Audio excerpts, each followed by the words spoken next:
നമസ്തേ പ്രിയമുള്ള പ്രേക്ഷകരെ, ഇവിടെ ശ്രീ വേദവ്യാസനാൽ വിരചിതമായ ശ്രീമദ് ഭഗവത്ഗീതയിലെ ജ്ഞാനവിജ്ഞാന യോഗമെന്ന 7-ാമത്തെ അധ്യായത്തിലെ 13-ാമത്തെ ശ്ലോകം നാം ചർച്ച ചെയ്യുന്നു.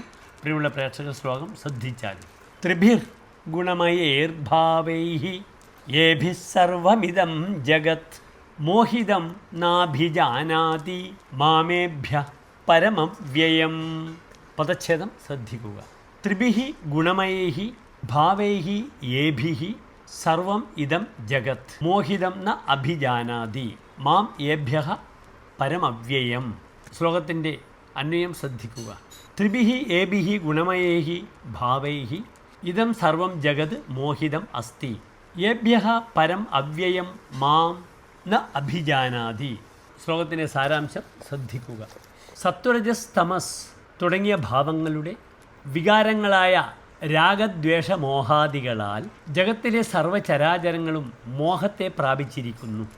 അതിനാൽ ആ ഗുണങ്ങൾക്ക് അതീതനും മേൽപ്പറഞ്ഞ വികാരങ്ങൾക്കൊന്നും വിഷയമല്ലാത്തവനുമായ എന്നെ ആരും അറിയുന്നില്ല എന്ന് ശ്ലോകത്തിൻ്റെ സാരം. നമസ്തേ.